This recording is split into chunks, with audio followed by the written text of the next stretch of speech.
ನಾವು ಸಾಕು ನಾಯಿಗಳು ಮಾಲೀಕರನ್ನ ಹುಡುಕಿಕೊಂಡು ಬರುವ ಬಗ್ಗೆ ಕೇಳಿರ್ತೇವೆ. ಆದ್ರೆ ಪಾರಿವಾಳವೊಂದು ರೇಸ್ಗೆ ಹೋಗಿ ಸುಮಾರು ದಿನಗಳ ನಂತರ ಮಾಲೀಕನನ್ನ ಹುಡುಕಿಕೊಂಡು ಬಂದಿರುವ ಘಟನೆ ಮಂಡ್ಯದಲ್ಲಿ ನಡೆದಿದೆ. ಅನೇಕ ಜನರು ಪಾರಿವಾಳಗಳನ್ನ ಸಾಕಿರ್ತಾರೆ. ಅದನ್ನ ರೇಸ್ಗೆ ಕಳುಹಿಸುವ ಕ್ರೇಜ್ ಸದ್ಯ ಹುಟ್ಟಿಕೊಂಡಿದೆ. ಅನೇಕ ಬಾರಿ ರೇಸ್ಗೆ ಹೋದ ಪಾರಿವಾಳಗಳು ಬರದೇ ಇರುವ ಘಟನೆಗಳು ಸಹ ನಡೆದಿದೆ. ಅದರಲ್ಲೂ 3 ರಿಂದ 4 ದಿನವಾದ್ರೂ ಪಾರಿವಾಳಗಳು ಬಂದಿಲ್ಲ ಅಂದ್ರೆ ಮಾಲೀಕರು ಸಹ ಅದು ಬರೋದಿಲ್ಲ ಎಂದು ನಿರ್ಧಾರ ಮಾಡ್ತಾರೆ.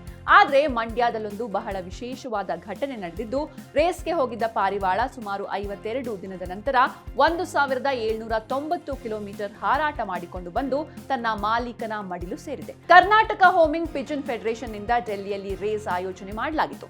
ಇದರಲ್ಲಿ ಏಪ್ರಿಲ್ 5ರಂದು ಮಂಡ್ಯದ ವಿಸಿ ಫಾರಂನ ಶ್ರೀಧರ್ ಎಂಬುವರ ಪಾರಿವಾಳ ಸಹ ಭಾಗವಹಿಸಿತ್ತು. ಅಭಿಮನ್ಯು ಎಂಬ ಹೆಸರಿನ 1 ವರ್ಷದ ಪಾರಿವಾಳ ರೇಸ್ ನಂತರ ದೆಹಲಿಯಿಂದ ಮಂಡ್ಯಗೆ ಮಾಲೀಕನನ್ನ ಹುಡುಕಿಕೊಂಡು ಬಂದು ಸಾಧನೆ ಮಾಡಿದೆ. ಇನ್ನು ಈ ರೇಸ್ನಲ್ಲಿ ಕರ್ನಾಟಕ ಮತ್ತು ತಮಿಳುನಾಡು ಸೇರಿದಂತೆ ವಿವಿಧ ರಾಜ್ಯದಿಂದ ಒಟ್ಟು 22 ಪಾರಿವಾಳಗಳು ಭಾಗವಹಿಸಿದ್ವು.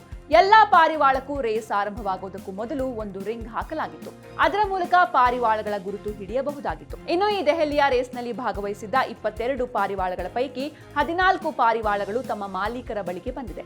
ಇನ್ನು ಇದು ಅಭಿಮನ್ಯುವಿನ ಮೊದಲ ರೇಸ್ ಆಗಿದ್ದು, ಮೊದಲ ರೇಸ್ನಲ್ಲೇ ಯಶಸ್ಸು ಕಂಡ ಅತಿ ಚಿಕ್ಕ ಪಾರಿವಾಳ ಎನ್ನುವ ದಾಖಲೆಯನ್ನ ಮಂಡ್ಯದ ಪಾರಿವಾಳ ಬರೆದಿದೆ.